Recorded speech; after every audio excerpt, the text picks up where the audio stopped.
Hi, everybody. Welcome here to SpearCast, and it is my turn to do the intro this time, and I'm super excited about this. We have a great episode for you guys today. We took a couple weeks off. I am your host, the main host, Aaron Johnson. That's crazy. And I'm over here with my two sidekicks.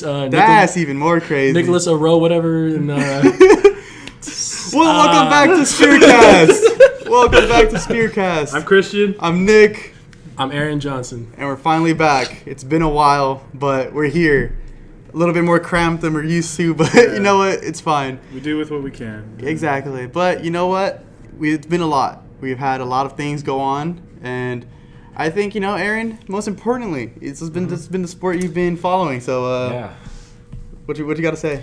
It's absolutely tough, man. It absolutely sucks right now, man. Here, our two best players, for those of you who don't know, the transfer portal opened up, and Myron Amy Jr. and Alvaro Cardenas, they're the two main names. They've hit the transfer portal, and our two top scorers from last season are also transferring. And really, the two team leaders are transferring, and it really throws into question the future of the team and what's going on. And also, to add insult to injury, Trey Anderson is obviously, graduating senior. He's not there. Tibet Gorner now hitting the transfer portal as well. So what that means, our top four scorers from last year are all not on the team anymore. You know who the top returning scorer on the team is? Who is that? It's Latrell Davis. Oh, with wow. like six freshman? Yeah, with 6 points with 6 points per game. Most of that coming in when he found his groove at the end of the year. But Latrell had a great season though. The 6 points per game don't ignore that, because there's a lot of games he come in and only get like 3 minutes, plenty of points. But regardless, it's really tough. I mean, I thought we could potentially, that was my take, I thought we'd potentially build something for next year because we had a lot of injuries with Rob Viohola, Ryan Perry, lost some depth, and MJ and Al had breakout seasons. I mean, maybe not so much for Al, but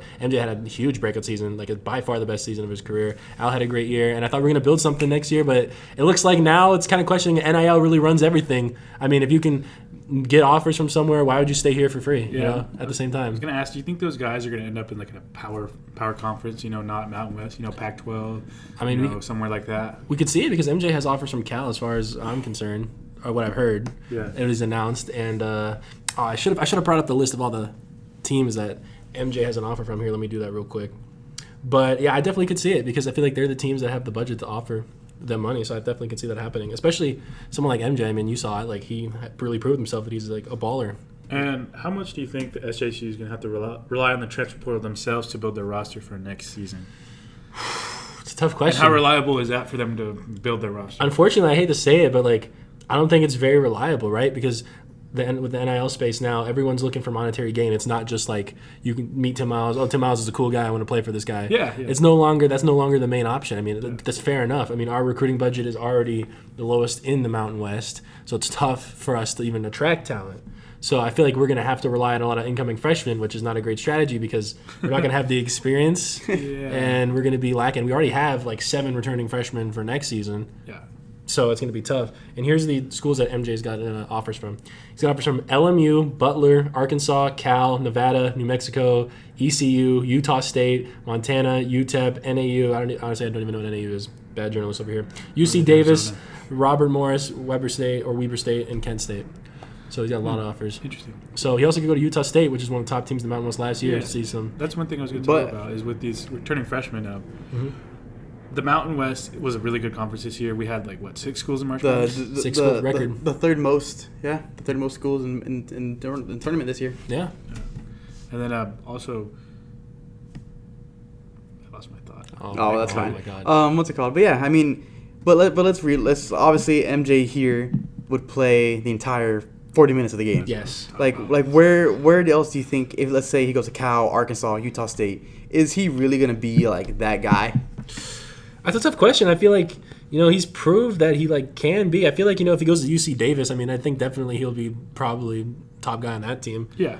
Probably Weber State too, Kent State. I mean, I don't know too much about Robert Morris, but I imagine, he could ball up there. I mean, Utah State, Great Osibor might be, I don't know if he'll be returning or anything like that. So, I mean, maybe he hops over to another Mountain West team. I mean, New Mexico lost a lot of people in their transfer portal, so I feel like maybe New Mexico would bring him in to be their number one option there. So yeah, I mean, it's definitely gonna be something to see over time. But I mean, it's definitely gonna be interesting considering, like you said, NIL is just all in business at this point. Exactly.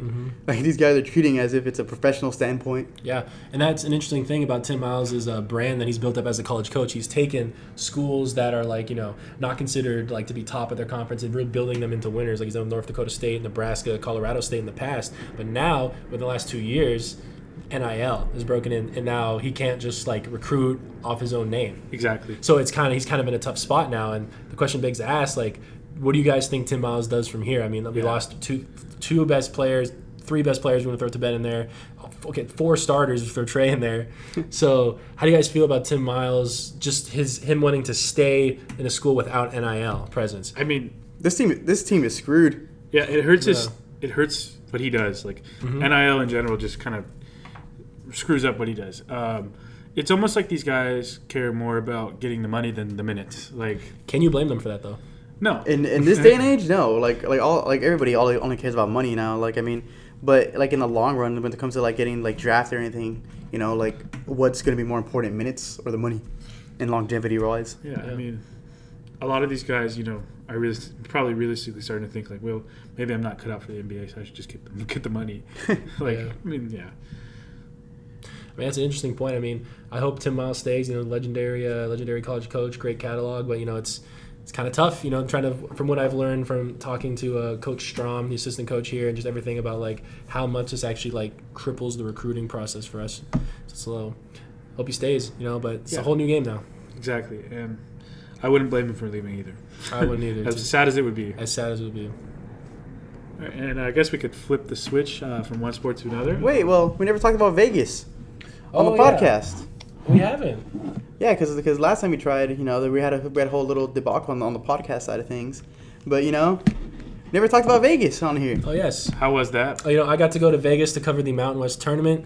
You know, the lovely editors, you know, all chipped in for my funds, my trip funds. So that was very nice of them. I got to go see San Jose State play Colorado State, and I will say that was probably one of our most competitive games we played all year.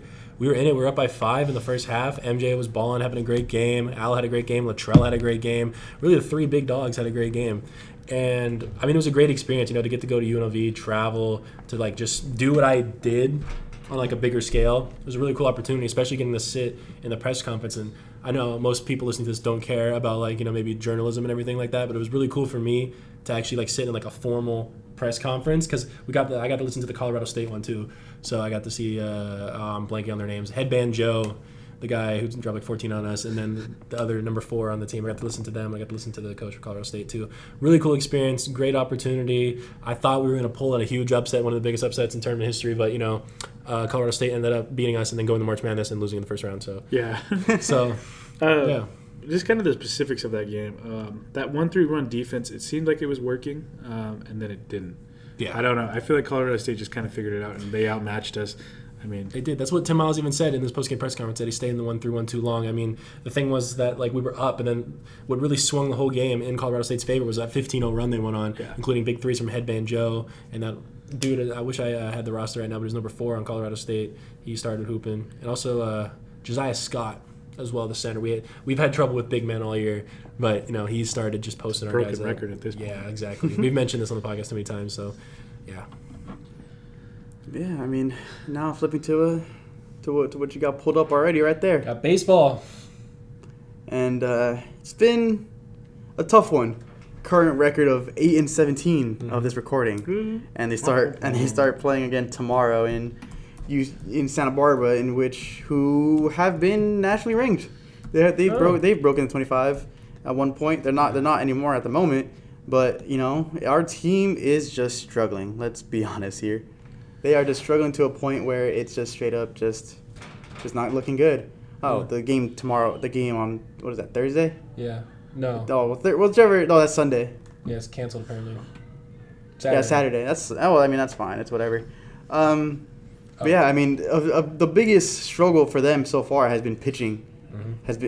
It is just not consistent at all. Like they just can't find the guys anymore to come out of the pen or even hold them down for long. I mean, even last night when they played against USF, they just couldn't figure it out. You know, the Dons got to him first, got 2 runs on the board, and then they got, what was it, 3 more in the 9th because one of their pitchers blew it, and then the offense, you know, bases loaded opportunity, 2 outs, but he couldn't do anything with it. Yeah, I mean, I admittedly haven't followed the baseball team as close so far this semester. I mean, you said the pitching was the big issue for them. But from what I've heard about them is that we had very high expectations coming into the year. So, I mean, like, who are some of the people that need to step up on the team, would you say? It's going to be all the big returners. I mean, Theo Hardy. I mean, granted, he's a consistent guy at the plate, but he just hasn't been able to produce runs. And then and then we lost our big bats, Duro and Bowling. They're both injured right now, so who knows how long they're going to be out for. And then it's just going to be about everybody around. Like the team is just really just pulling and relying on everybody at this point on the bench. So it's really going to be like not even like who can. It's going to be about the entire team stepping up and like getting ready to fill those shoes because we lost a lot of bats. So it's definitely going to be an interesting thing. But yeah, sounds a lot like the basketball team. Yeah, yeah, man. But I mean, we're going to see what happens. I mean, we're going against number 1 ranked in the nation, Arkansas, soon. So fun. That'll be interesting. That's exactly what we need. Yeah. Maybe we'll get a fat paycheck too. Let's go play those guys. Some nice NIL money. Yeah, we need that definitely. Hopefully they share it with all the other teams. Hope so. We shall see. I mean, we'll see. But I mean, and another light. In the terms of a sport that finally started since we've last done this, football. Yeah. Finally started. And what a bang that they started with last week. Last week they had their first week of practice. We were there. We'll talk about it in a bit. But, I think arguably the second biggest thing that San Jose State football has done so far was host its pro day, in which we had the honor to be there, and which it was kind of cool. And you guys want to talk about that first? Hey, Christian, you can start us off. I mean, it was really cool to see the scouts out there from many teams, 49ers. I remember Lions Scout, Cardinals, Packers. I mean, you name it. There was even a CFL team out there. There was 11 or 12 scouts, I believe. Yeah. And I mean, it's a typical pro day, combine-like drills, specific players, position-specific type drills. But the notable guys from SJC last year, Chevin Cordero, you can see him throw. Kyrie Robinson, who actually was talking to a good amount of scouts after. I did see that too. That's something to note. And also we do have the inside scoop. Chevin Cordero and Kyrie Robinson are both going to be at the 49ers Pro Day on April 10th. Yes, they are. In which hopefully we can go to as well. We are still working on that, so we can have more. But I mean, overall, it was really cool to see some of these guys, again, and then, or for my first time personally at least, just get to talk to them afterwards, what they're feeling. And, a lot of them saying that, it was almost emotional to play, to be on that field one last time. Yeah, and then in front of all these, to these people that can take them to the next level, which is obviously what they strive for. Yeah, they all spoke on their preparation too, and they have been they've been staying in shape, preparing for this. I mean, even guys like Jaime Navarro and Matthew Tago, two O-linemen and D-linemen, they had different drills, of course, too. But you could see, there was that pressure that day too, to perform well in front of those scouts. You can kind of feel that sense. All of them were preparing. I mean, even Trey Jenkins told us too. Yeah, and they're all hopeful. I mean, everybody wants a spot, right? You're playing for a living, so you're trying to get a spot somewhere and anywhere. I mean, even if the Canadian Football League calls, I think I would answer, right? Any of these guys would answer. Who's there? The Saskatchewan Roughriders? Yeah. Okay. Yeah. Shout out to the Roughriders. Shout out all my Roughriders out there. Yeah. I mean, come on, BC Lions. Where were you guys at? No, I only saw one CFL scout. Where's the other 8 teams at? No, there was only one CFL scout there, according to the official list from us that Sky sent us. Yeah. No. So come on. What's up with that? Yeah.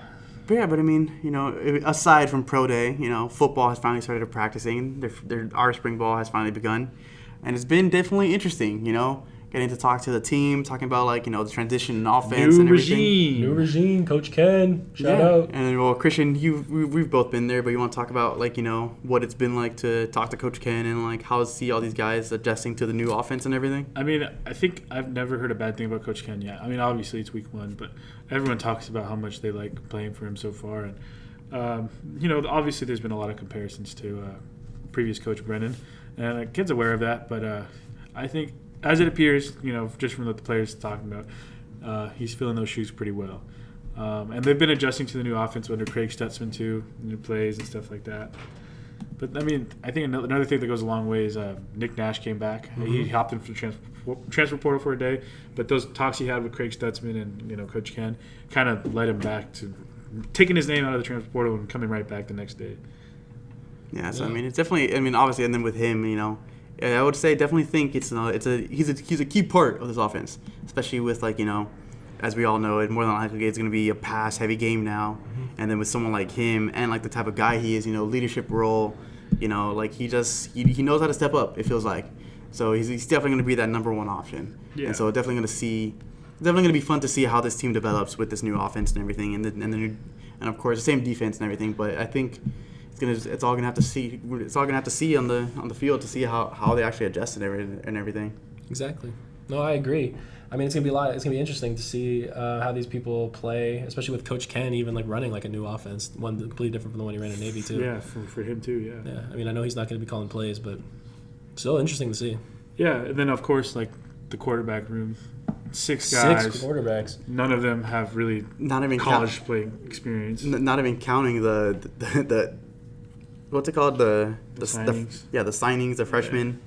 Yes. The incoming freshmen, at least for this upcoming season. So obviously the notable guys. I mean, Jay Butterfield. He had a great high school career. Went to Oregon. Didn't really work out for him there. He hasn't really played here yet. So that's one guy. He played in garbage time last year, to note. But there's also guys like we just added Emmett Brown, who transferred from Washington State, and Dorian Hale from San Francisco City College, originally at Sac State. So those are 2 new guys we added to the quarterback room, as well as guys like Walker Eget, Tyler Voss, and then Anthony Garcia.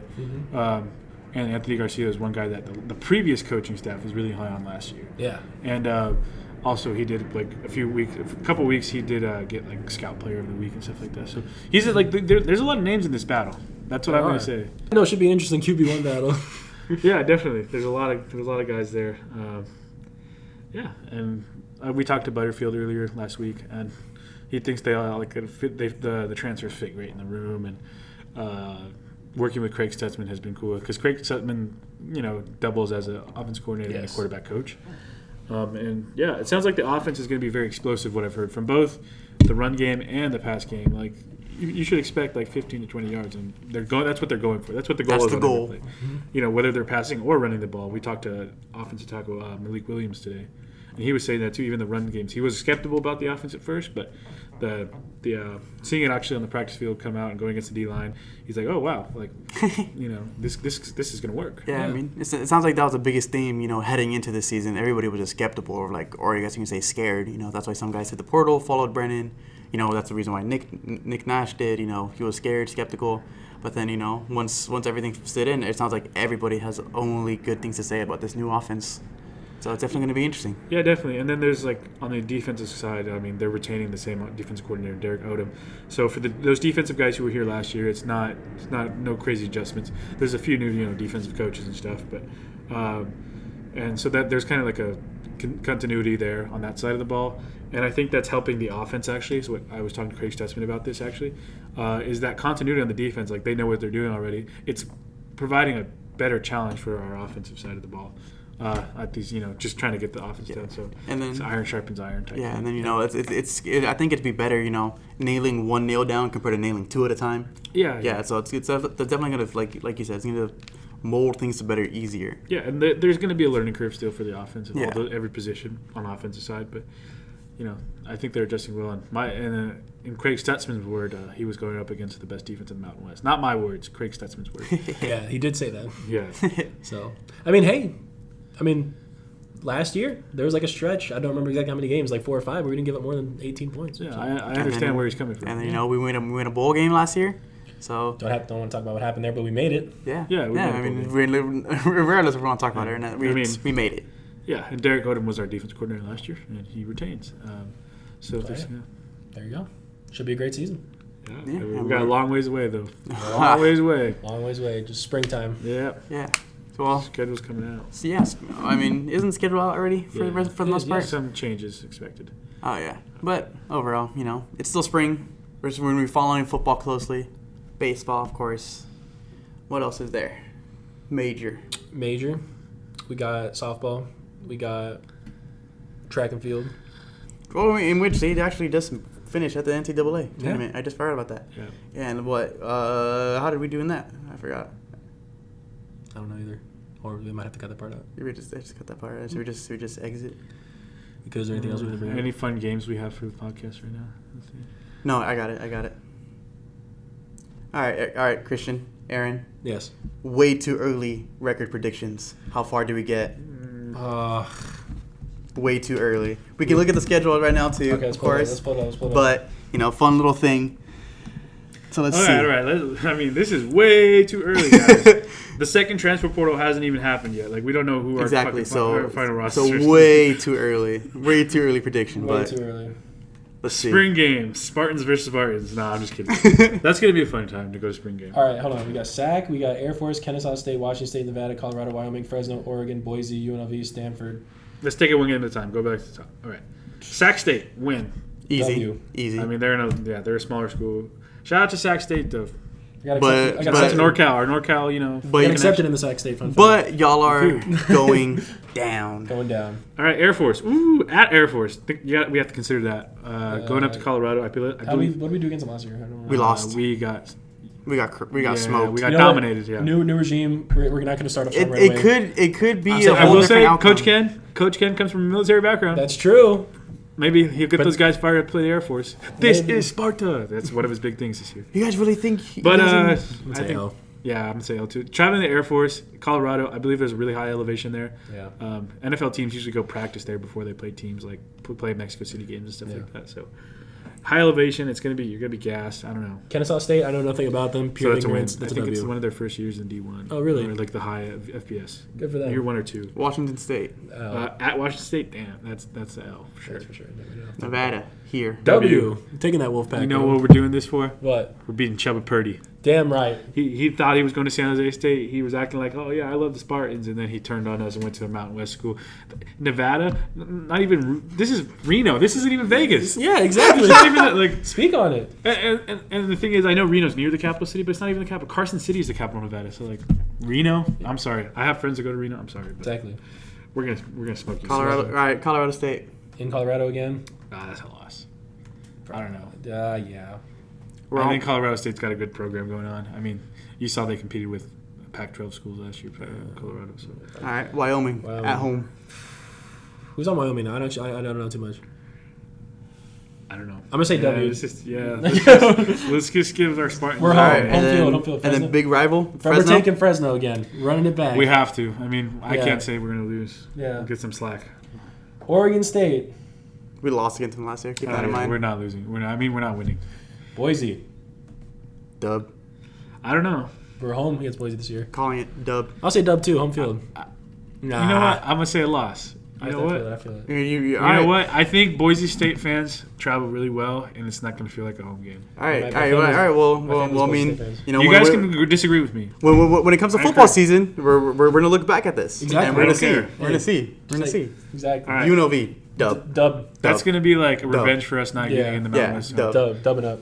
And then Stanford. the biggest game of the season of years. Stanford lost to Sacramento State last year. I mean, I know Really? this is a new season.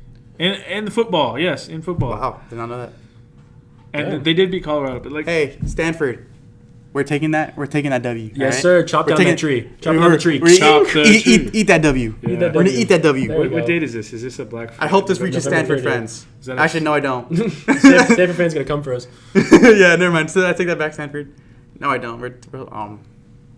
Yeah, dude, Battle of the South Bay, I would call it. What's the name? The Bill Walsh Legacy game, obviously. In which we saw the trophy. It's kind of cool. It's over there. Yeah, I've seen the trophy. It's pretty cool. It's gonna be ours for the taking. It's gonna stay here in San Jose. Heck yeah. All right. Yeah, I mean that's pretty much all we had for today's episode. It's been a long while since we've been back, but with spring break, so it'll take a little bit. But once spring break ends, we're back. And the ball so rolling. Exactly. But with all that, I've been your host, Nick. Christian. Aaron. And we'll catch you guys next time. Peace.